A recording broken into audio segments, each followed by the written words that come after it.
Golden FM 97.5. Good morning and thank you for joining us on Golden FM's national and world news. In the headlines, President Tinubu urges new INEC chairman to uphold electoral integrity.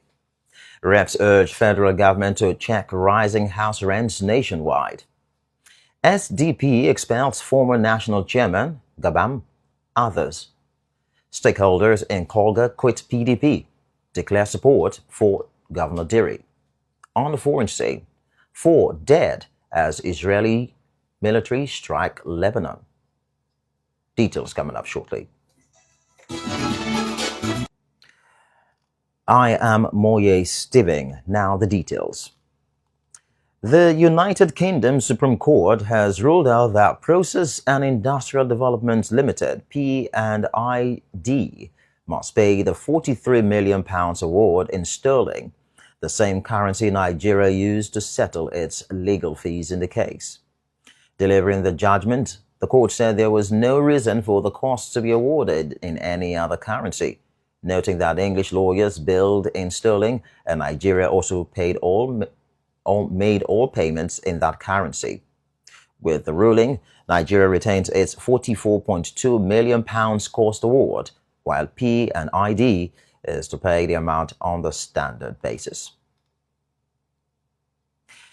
President Bola Tinubu has charged Professor Joash Amopitan to protect the integrity of Nigeria's elections and electoral process, as well as strengthening the institutional capacity of INEC. President Tinubu gave the charge during the swearing-in of Professor Amopitan as the chairman of the Independent National Electoral Commission, INEC, at the presidential villa in Abuja. He also said that to sustain public trust, Nigeria must safeguard the integrity of its elections by strengthening electoral institutions. Meanwhile, the new INEC chairman has assumed office at the Commission's headquarters in Abuja shortly after he was sworn in at the presidential villa. The House of Representatives has called on the federal government to take urgent steps to stop the rising cost of house rents across the country. The call came after a motion moved by Basi Akiba, who represents Calabar Municipal and Odukbani Federal Constituency of Cross River State, was adopted at Thursday's plenary. Lawmakers described the frequent rent increases as unfair and harmful to citizens already struggling with the high cost of living. The House urged the Federal Ministry of Housing and Urban Development to work with state governments to establish rent control measures and ensure that new infrastructure projects do not lead to unjustified rent increases.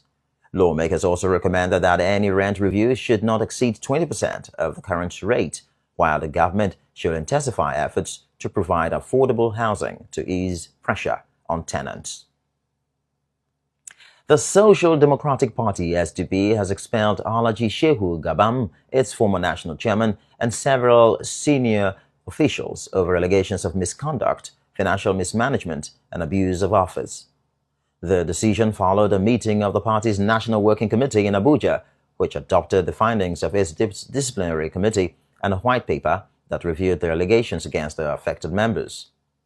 Mr. Rufus Ayenigba, National Publicity Secretary of the party, told newsmen that expulsion was the result of months of investigation and disciplinary proceedings aimed at restoring order and integrity to the party. The Federal Capital Territory Police Command has arraigned Mr. Omoyele Sowore, a human rights activist, before a magistrate court in Abuja on Thursday after his arrest within the premises of the Federal High Court in Abuja, where he had begun to show solidarity with Mazi Nnamdi Kanu, the detained leader of indigenous people of Biafra, IPOB. Mr. Showere's arraignment follows his leadership of the Free Nnamdi Kanu protest in Abuja earlier in the week, during which several protesters, including Mr. Aloy Ejimako, Mazi Kanu's lawyer, and his Emmanuel Kanu, the detained IPOB leader's brother, were arrested and remanded at Kuje prison. Confirming the arrest to newsmen earlier, Mr. Benjamin Udengi, the force public relations officer, said Mr. Sowore was arrested for allegedly violating a court order that prohibits protests around the 3 arms zone in Abuja. The Economic and Financial Crimes Commission, EFCC, has said that the defection of Dr. Ifeanyi Okowa, former Delta State Governor, to the All Progressives Congress, APC, will not affect ongoing investigations into corruption allegations against him. Mr. Silvanus Tahi, Director of Legal and Prosecution at the EFCC, stated this on Thursday during a press briefing to mark the second anniversary of Mr. Ola Olukoyede, the Commission's chairman in office. Mr. Tahi dismissed the suggestions that politicians who join the ruling party are protected from investigation, stressing that no one is above the law or exempt from prosecution based on political affiliation. He confirmed that a case involving the former governor is still under investigation and assured that justice will be served at the appropriate time. Before his defection to the APC, Dr. Okowa was arrested by the EFCC in November 2024 over alleged diversion of 1.3 trillion naira during his tenure as Delta State Governor and for reportedly acquiring several properties in Asaba and Abuja. More than a month after Governor Siminalayi Fubara returned from suspension, many in Rivers State are beginning to wonder why his full cabinet has yet to be formed. Speaking on this in an interview, Mr. Opunabo Nkotaria, a public affairs analyst, said that the people of Rivers State had expected the cabinet to be in place by now. He, however, added that the governor may have valid reasons for not yet appointing his commissioners, especially the Commissioner for Justice and Attorney General. Mr. Nkotaria, spokesperson to former Governor Wike, said only Governor Fubara can confirm if any part of the peace agreement is delaying the formation of his full cabinet. Also speaking, Mr. Chimenem Wodi, a lawyer, said there is no cause for concern yet over the delay in appointing commissioners. Mr. Wodi explained that the governor is taking his time to consult widely and choose the right people for the job. You are listening to the Golden Sunrise National and World News on 97.5 Golden FM. Still to come, more news. Please stay tuned. Welcome back. You're still listening to the Golden Sunrise National and World News on 97.5 Golden FM. And now for the rest of the bulletin. Stakeholders and political appointees from Kolokuma-Opokuma local government area, Kolga and Bayelsa State have officially resigned from the People's Democratic Party, PDP, pledging their full support for Governor Doyedire's recent political move. The mass resignation was announced on Thursday at the Isaac Adakabora Hall in the Kolga Council Secretariat by Dr. Isaac Kumoko, former PDP caucus chairman of the local government. Addressing the gathering, Dr. Kumoko said the party had lost its direction and sense of purpose, adding that there was no reason to remain in a structure that has lost its glory. He said the decision to leave the PDP was in solidarity with Governor Dire's leadership and vision for the Ijaw Nation and Bayelsa State. Speaking with newsmen, Honorable Wenipri Pamo, member representing Kolga Constituency 1 in the Bayelsa State House of Assembly, said the people of the area stand firmly behind the governor.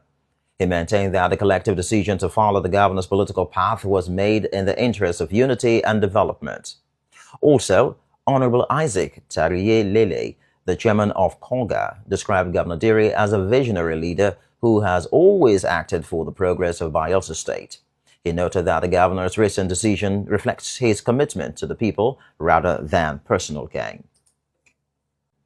On his part, Honorable Iselema Gbarabiri, the special advisor to the governor on employment generation, said the people of Kolokuma-Opokuma have resolved to stand solidly behind the governor, describing his leadership as people-oriented and progressive.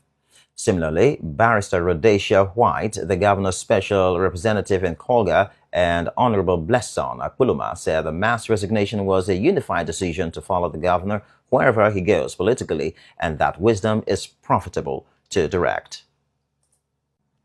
Correspondent Bright Okbo reports that other political stakeholders echoed support for Governor Dire, describing the collective resignation as a step towards sustaining the development agenda of the state. In a momentous declaration of political realignment, Chief Onunga Ibidi Dino, the chairman of the Minibie Council of Chiefs, on behalf of the entire chiefs, men, women, and youths of Minibie community in Ward 9, Brass Constituency 3, has announced the community's wholehearted resolve to support Governor Doyediri's decision to align with the government at the center, led by President Bola Tinubu. The decision, Chief Dino noted, comes in solidarity with the recent move by Governor Doyediri. Right Honorable Abraham Ngobere, the Speaker of the Bayelsa State House of Assembly, and Honorable Lucky Febo, the Chairman of Brass Local Government Area, who have all formally resigned their membership from the People's Democratic Party (PDP). Speaking on behalf of the community, Chief Onungo Ibidi Dino lauded Governor Diri and Right Honorable Ngobere for their visionary leadership, commitment to peace, and unwavering dedication to grassroots development, qualities that have endeared them to the people of Minibie and the entire Brass Constituency 3. According to Chief Dino, the Minibie people have long benefited from the developmental footprints of the Governor Diri-led administration, ranging from infrastructural renewal, educational uplift, youth empowerment, and community development initiatives that have brought visible transformation to the area. He noted that these tangible achievements serve as a testament to the governor's sincerity of purpose and his genuine desire to improve the well-being of every Bayelsan, irrespective of political affiliation. The community leader further commended Right Honorable Abraham Ngobere, describing the speaker as a dependable statesman and a bridge builder whose sterling legislative leadership has helped to stabilize the polity of Bayelsa State. He expressed gratitude for the speaker's role in ensuring that developmental projects reach even the most remote communities, including Minibie. Chief Dino stated that the decision to align with President Tinubu's administration was guided not by partisan sentiments, but by the pursuit of progress, inclusion, and sustainable development. He emphasized that the Minibie people recognize the need for unity across party lines to ensure that Bayelsa continues to attract federal attention and investment. He also extended an olive branch to all political stakeholders in the community and beyond, urging them to put the collective interests of the people above personal or partisan considerations. Chief Dino reaffirmed the unwavering loyalty of the chiefs, youths, women, community stakeholders, political supporters, and Minibie people to the leadership of Governor Doyediri and Right Honorable Abraham Ngobere, Speaker of the Bayelsa State House of Assembly, pledging their full cooperation and continued support as the state embarks on this new chapter of political collaboration and development. With this declaration, Minibie joins the growing number of communities across Bayelsa expressing solidarity with the governor and other state leaders in their collective bid to align with the national leadership for the greater good of the people. As the world marks the United Nations Day 2025, stakeholders have called on other organizations to join in preaching for global peace and harmony, environmental protection, and world climate protection. Mr. David West, chairman of the Civil Liberties Organization CLO in Bayelsa State, who stated this while speaking with Golding 97.5 FM's correspondent on the United Nations Day, as a global reminder of the need to promote peace and strengthen unity among nations, noted that the United Nations is an organization which preaches global peace. Speaking on the significance of United Nations Day, Mr. West described the United Nations as an ambassador of peace, which works tirelessly to defend human rights and promoting peace. Mr. West also informed that UNICEF, UNESCO, and the World Health Organization are part of the agencies of the United Nations, adding that they are out there to see that culture and education are maintained, just as the World Health Organization focus on the health care of the people in the nation. While calling on world leaders to give the youths a chance to participate in the activities of the organization, he urged government across the globe to build strong support and provide food and health aid to help make the United Nations Day better. Our correspondent Ambarigu Mercy reports that the United Nations Day, which is celebrated every 24th of October, has as its theme for this year, Education Shapes the Future. Today is World Development Information Day. It was established by the United Nations General Assembly in 1972 and was first observed in 1973. The main aim of this establishment was to draw global attention to development problems such as poverty, inequality, hunger, unemployment, illiteracy, and environmental degradation, as well as to help promote international cooperation in solving these challenges. Countries and organizations may mark the day by hosting educational campaigns on the importance of information in development and also organizing seminars, public talks, and debates on global development issues, while promoting digital inclusion and access to ICT tools in rural or underserved areas. Speaking with Golding 97.5 FM's correspondent, Ms. Tarinabo Ifiemi, a student, while sharing her thoughts on development, described it as a process of improving people's lives and communities through steady economic growth, social progress, and care for the environment. She stressed that the world needs to focus more on inclusive and lasting growth, the kind that reduces inequality and gives everyone better access to education, healthcare, and economic opportunities. Correspondent Divine Samuel reports that Ms. Ifiemi also appealed to world leaders to commit to development strategies that benefit all nations and communities, ensuring that progress is shared fairly and felt by everyone. Let's move on to the foreign scene, where at least 4 people have been killed in Israeli airstrikes on eastern and southern Lebanon. According to the country's health ministry, 2 people died in attacks on mountainous areas in the Bekaa region, while 2 others, including an elderly woman, were killed in another strike near Nabatea in the south. Reports from Lebanon said that Israeli warplanes launched multiple strikes on the eastern mountain range near the Syrian border and targeted the Hermel range in the northeast.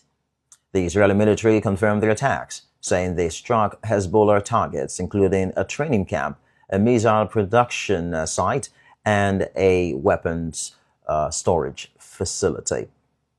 That's the Golden Sunrise National World News from 97.5 Golding FM Yenagoa. But before we go, here is a recap of our major stories.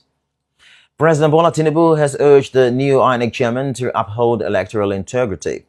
Reps have urged federal government to check rising house rents nationwide.